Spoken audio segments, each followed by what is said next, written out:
Subscribing to The Observer on YouTube is easy. First, navigate to youtube.com/TheObserverNJ. Then, you'll wind up right here.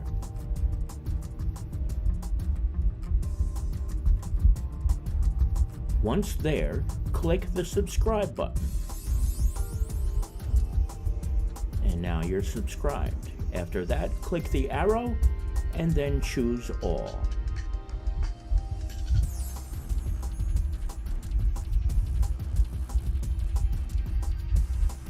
Now you'll be notified anytime The Observer is live. Hi again, everybody. It's Kevin Canessa coming to you live from the newsroom of The Observer and TheObserver.com on this, the 11th day of March in the year 2025. Sure glad you joined us, no matter where it is you are in the country. And without any further ado, I want to welcome in my dear friend Tony Mondaro, who is here from the Harrison Weather Center. Tony, good to see you, brother. What a nice day today, Kevin. 64 degrees, and who knows, maybe we'll approach 70 today. We almost did it yesterday at 68 degrees before our friend the old sea breeze came through in the afternoon. Yes. So what are we looking at?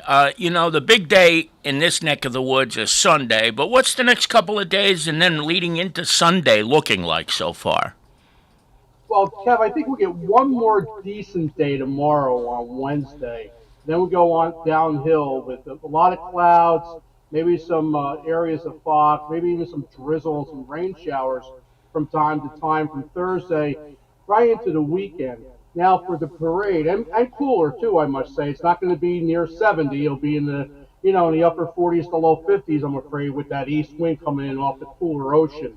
I'm thinking for the parade, Kevin, right now, there's going to be a window where I think it'll be just mostly cloudy. The sun will try to fight its way through a little bit during Sunday, late morning, early afternoon. And I think right now, given Tuesday to a Sunday forecast, looks like that rain probably develops after the parade. So we'll take a look at that, and we'll be in touch. I know you have an update on Friday, and I'll text you an update for the nice, fine people out there for the parade on Sunday.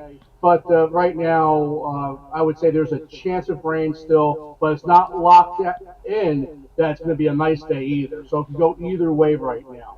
Yeah, it's always this time of year, right? It's hit or miss on these days where the parades are happening. There have been years I remember being out at the parade. It was 72 degrees. Then I also remember, it was like 2 or 3 years ago. It felt like below zero was so cold. So it's really never. It's always a crapshoot, isn't it? Absolutely, it keeps the forecasters here on our toes. Trying to predict the weather for the parade, especially days in advance. What do you think? We're already 11 days into March, though. We really haven't had again significant snow. Are we out of the woods already from the snow, or could we still see it? Do you think, or what? Well, we can see it accumulating snow. The chances become less and less as we get deeper into March. But remember, April 6th of 1982, we had 12 inches of snow. 3 weeks later, it was in the low 90s.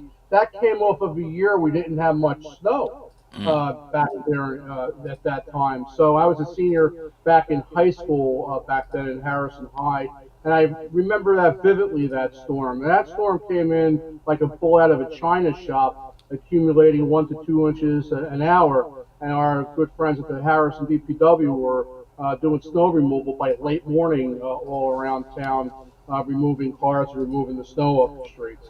I remember that. Yeah. Mm-hmm. So tell us what else is going on. Anything else in your world? At the Harrison Weather Center, everything else good? We're trying to brace to see what's going to happen with the NOAA funding that we touched upon last week. Thankfully, no one at our local forecast office in New York have been affected by that. But we're monitoring that very closely to see which way things go. Thankfully here, like we alluded to last week, we have weather vendors that we pay for all this information you see behind us. None of the information that we get is for free or on a weather app. So we're pretty secure here at the Weather Center getting the data that we usually get to provide to make our forecast. It's still nonetheless disappointing to see this happening. I would ask the simple question, why?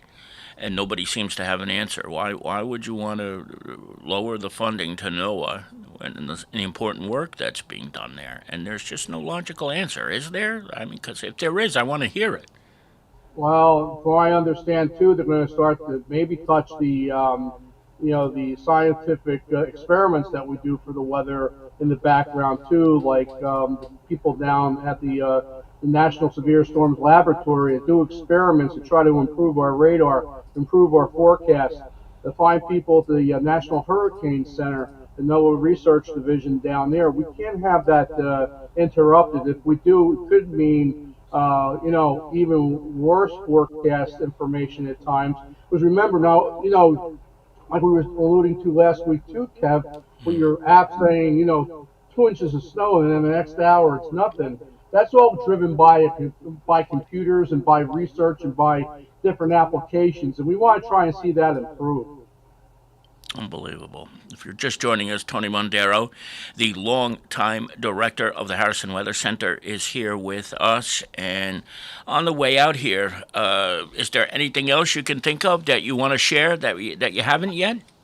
Yeah, absolutely. Right now, currently, Kev, in our area, temperatures in the mid 60s. We could reach 70. For those with home barometers, 29.73 inches of mercury. If you want to set those, that would be for that. Also, for your gardeners out there, the current soil temperatures are near 50. So not yet trying to plant. Give it another, week to 10 days and see where we are. We would like to see temperatures for planting around 55 degrees, 60 degrees, and around there. So, and also the Climate Prediction Center says in the next, 1 to 2 weeks, temperatures should be milder than normal for this time of the year, which is good. So, let's see. Let's hope that the snow is over so far. With all the little snowstorms put together, all the little events, 12.8 inches of snow. And I forgot to shout out the nice people of Valley National Bank in Harrison last week, which they reminded me of. And yes, our staff there over Margaret and Liz are doing great at the White Castle. They were asking for you, Kev. Oh, no. And So have you been going on Saturdays, by the way, or what's up? absolutely, sir. Yeah, we still find our way over there, and they give their greetings and regards and stuff like that too. I got So it. it's been it's been really nice. And hey, again, thank you for this opportunity again with Lisa and yourself, giving us an opportunity here at the Harrison Weather Center to do the weather on Tuesdays. We're having a blast with it. I couldn't be happier myself. I'm so glad that we were able to figure this out and get this taken care of, Tony. I really am. And I want to just go back real quick. You mentioned the ground temperature. How many times have you cut the lawn this winter, or have you at the I Harrison Weather haven't. Center? You Yeah, I haven't? haven't. No, no. Okay. Last year I could post. I cut every month. This year, after it went dormant when we had that real deep cold, that was time. Now, for those with wet lawns, if you want to try to wake it up a little bit, take a soft break, not the real hard break, but your soft break, and just go through it. Get that spread out a little bit. Because remember, we had a little bit of snow. What happens? You have a little, maybe some snow mold there, and some things with the grass there. You may Right. want to just rinse that out a little bit, get that going, and then take it from there. But you don't have to water yet. Don't plant yet, a little too early. And every week we'll try to give you some updates on how to properly take care of your lawn. Because Tony has a little bit of a green thumb as well. I love it. I love it. And let's also maybe consider, if we can, maybe later on in the week, once we get closer to Friday, if you're around, or if we can, maybe we can record it. Maybe we can talk a little bit more about Sunday when we get closer to Friday. No pressure, but just give it some thought. Maybe when we get around closer. Absolutely, Kevin. I don't want to let the people down in our area. And also, for those who track our weather stations, on Friday, we have FiOS coming into the station to take care of a modem and a TV remote that needs to be changed out. So those are, especially the ambient weather network and the peak weather network, if you're getting our data off of there. If there's a small outage on Friday, please bear with us. Use the Earth Network station and also the Weather Underground. They're driven by Comcast, the other stations that I just spoke about with Verizon FiOS. And so you have your updated temperature and weather information there. Well, it's interesting that you say this. I don't know if there's a cause and effect to this, but since we've rejoined our broadcast together, your picture quality has been significantly better. And I was going to ask you if you switched to Fios as your internet provider of what you're using now. Did that happen, or is it just by chance? Well, we do have Comcast and also Fios. Right now, we're on the Comcast speed, but we Really? do have a backup of Fios. Correct. Yes. Okay, because the FiOS is considerably quicker for what drives the quality of a picture on a broadcast like this is the upload speeds, and the upload Right. speeds are always significantly better on FiOS.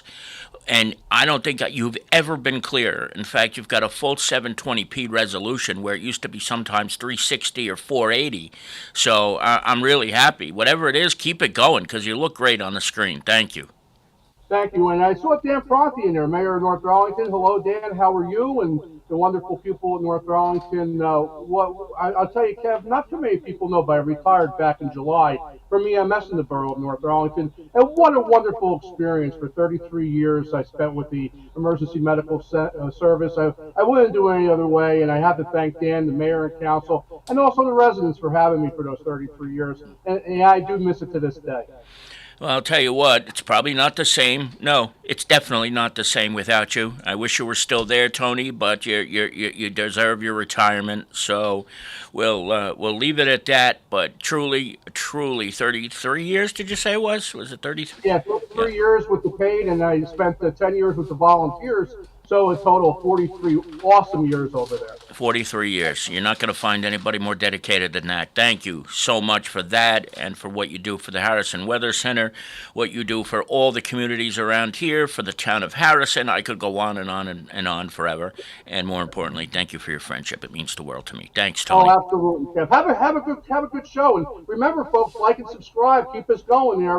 Kevin will have more news on that in a minute. I love it. You never forget that. Guess who does forget that? Me. All the time. So thank you very much, Tony. I appreciate it more than you Oh, know. you're welcome, sir. And All right, we'll my see you brother. I'll soon. talk to you soon. Take care. Take care, buddy. There he is, the incomparable, one and only Tony Mondaro of the Harrison Weather Center, with what I think would probably be good news about Sunday. He thinks that it's possible that when all is said and done, we may be able to get the parade in Sunday from 1 until 3 with little to no rain, but we'll see. He said maybe we'll join us on Friday. We'll be able to catch up on that. Now, before I get into the news today, I want to say hello to everybody who's watching us in the chat room and anybody who may be hiding in the background. Pat Locasto is here, I think probably back from Aruba and back in Sin City. Pat, welcome. Hope you are well, and thank you for joining us. Ivan Anderson, my buddy in Canada. Good to see you, Ivan. Thank you for being here. Dan Prati is the mayor of North Arlington, and he is joining us now as well. And my birthday sister, Carol Manley, is here with us. And my God, that is big. It is way too big. I'm going to just pull that down here a little bit. Carol, good to see you as well. I guess you're down the shore probably, right? I hope you're doing well down the shore. Please say hello to Mother June for us all. Now, a couple of housekeeping items before I get to this week's newspaper. Of course, as you know, the United Irish Associations of West Hudson St. Patrick's Day Parade is on Sunday, March 16th, with step-off at 1 o'clock over by Harrison Town Hall. And it marches its way north up Frank E. Rogers Boulevard to Kearney Avenue and ends by Oakwood Avenue over just past the review station at Kearney Town Hall. So if the weather cooperates, even if it's not so much, please go out and support the parade. Mark Wiggins gets his day finally as the Grand Marshal of the parade, and he will be joined by two wonderful choices for Deputy Grand Marshal in Donna Bocchino, who is a councilwoman in the borough of North Arlington, has been for quite some time now, and is a former Kearney resident, and Mike Mara, who is a proprietor of a soccer shop on Kearney Avenue, also a fellow St. Peter's Prep graduate from the class of 1998. He will be along there with Donna as well as a deputy grand marshal. So that kicks off, it steps off at 1 p.m. this Sunday along that route that was just mentioned. So hope you will be able to make it then and there. Now, tonight, the Kearney Town Council will be getting together at 7 p.m.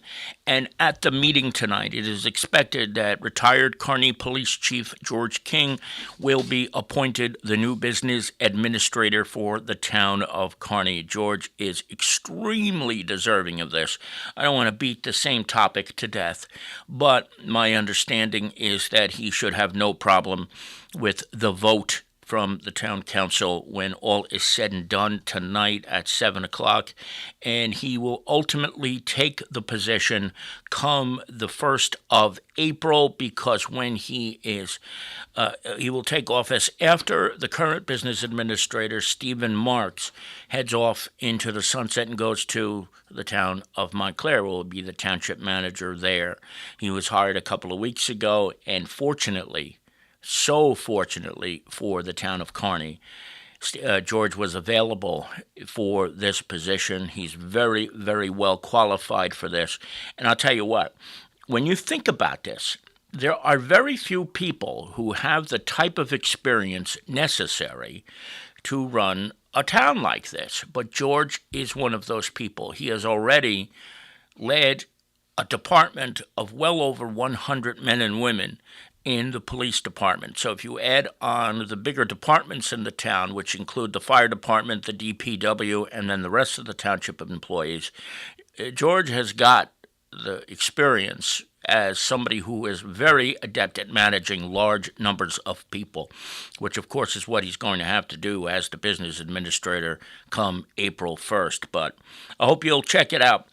Visit kearneynj.org tonight at 7 o'clock. Click on the calendar, go to today's date, and you'll be able to watch the meeting tonight live on Zoom at 7 p.m. But of course, if you're not able to do this, we will have a recording of it for you, and we will bring you the time where the vote comes up for George taking over as the new business administrator. I would imagine they'll probably take it out of order and do that first at the meeting. I haven't seen the agenda yet. It wasn't updated yet, or it should have been, but wasn't updated on the website. So when all is said and done, by the end of the night tonight, George King should be the new business administrator for the town of Kearney. And once again, I'll just say it one last time, you could not have made a better move if you are Mayor Carol Jean Doyle. So well done there, and congratulations once again to George King. Now, I'm going to show you some B-roll of something.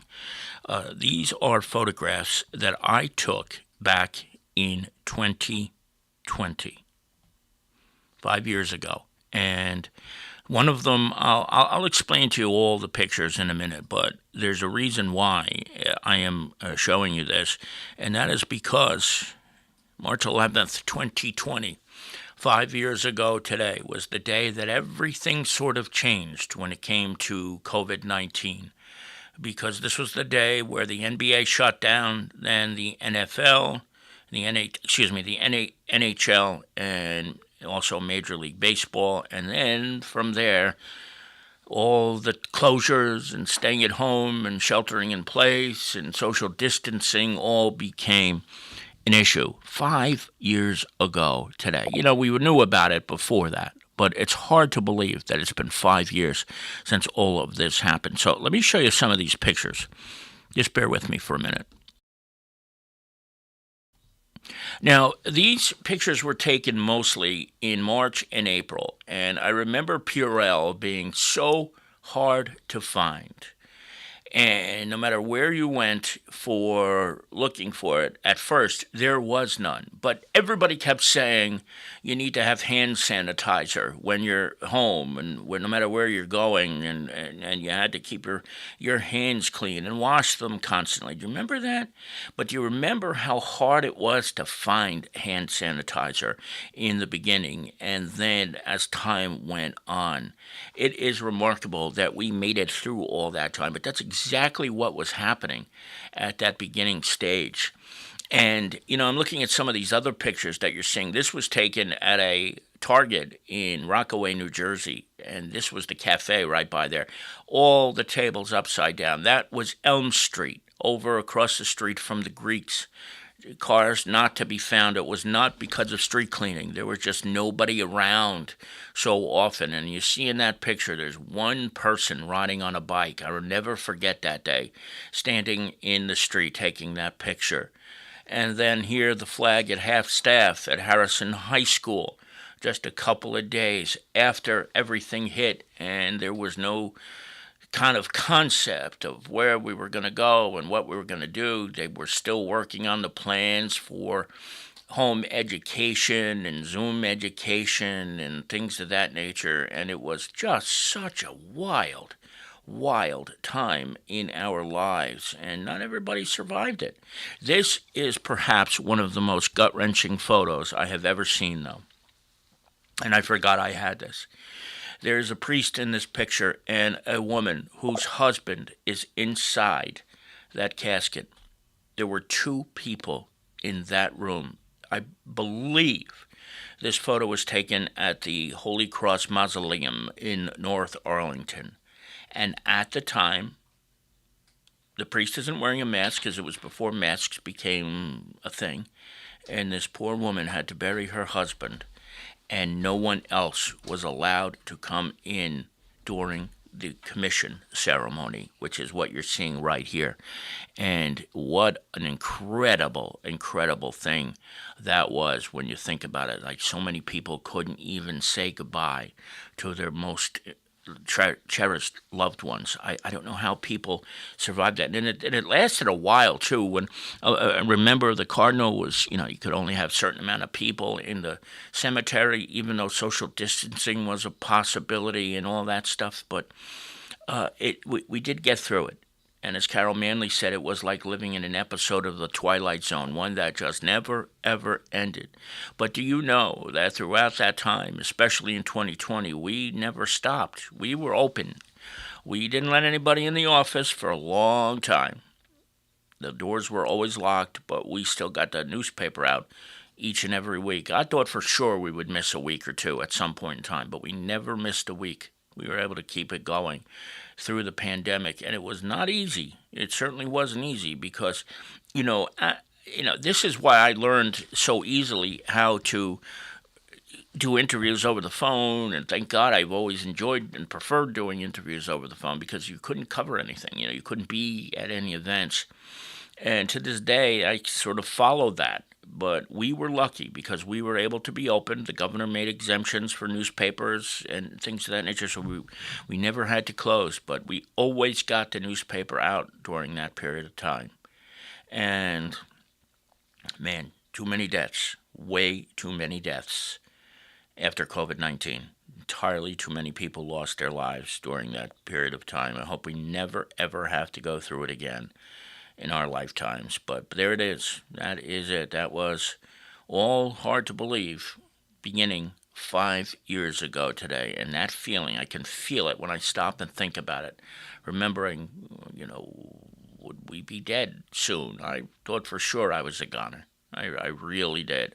There's no other way to put it. And anybody who said they weren't fearful of dying, I think, is telling you a fib, because really there was no way to know what was going to happen. Now, you see also here on the front page a couple of other stories that I want to talk to you about real quick. I had mentioned George King already. Bobby Jangerusso, the mayor of Lyndhurst, promoted 6 people to higher ranks in the Lyndhurst Police Department at the end of February. And we have a story there this week. But this is so cool because I'm proud to say I'm an Elk. And Bill Dow of our lodge, 1050 in Kearney, is now the president of the Elks in the state of New Jersey. He won an election a couple of weeks ago, and this is no simple feat. It's a very difficult. Not everybody gets to vote. It's mostly people who have been it's only people who have been an exalted ruler or higher in the ranks, and he was able to pull off a tremendous walloping, from what I understand. He won by almost 300 votes, and he will spend the next year as the president of the state chapter of the Elks, and we are so lucky. We are so lucky that he is our state president, and Bill is one of the nicest people I've ever met. He truly is. He is as dedicated to volunteerism as just about anybody I've ever known in my lifetime. You put him on a pedestal with the likes of the two Melanies, Pasquarelli and Ryan, and Carol Jean Doyle, and people like that who are constantly doing for other people.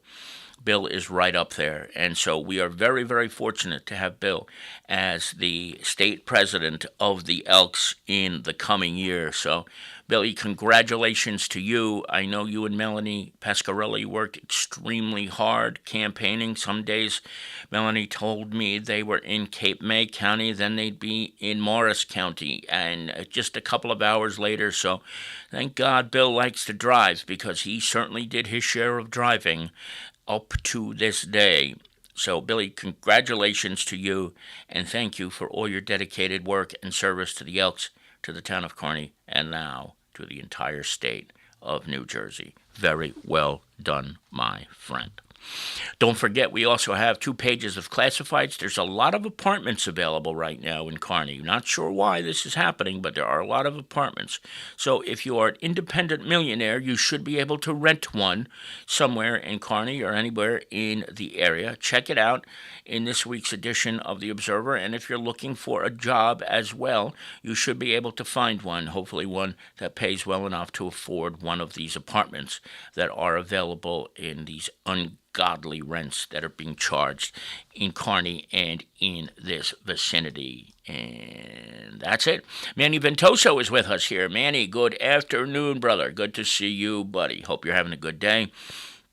And that's going to do it for this edition of The Observer Live. I want to thank each and every one of you for joining us, starting with Manny, Carol, and let's see, Pat, Mayor Pronti, and Ivan Anderson, anybody who is in the background, and of course, my dear friend Tony Mondaro. Thank you so much for joining me today to discuss the weather. We will be back Friday, and we will have some more updates as to what to expect when the parade rolls around on Sunday. So we'll have something for you in a couple of days. And of course, if news breaks before then, we will join you then. From the newsroom of The Observer and TheObserver.com, it's Kevin Canessa signing off for now, and we hope to see you back here again very, very soon. Bye-bye, everybody.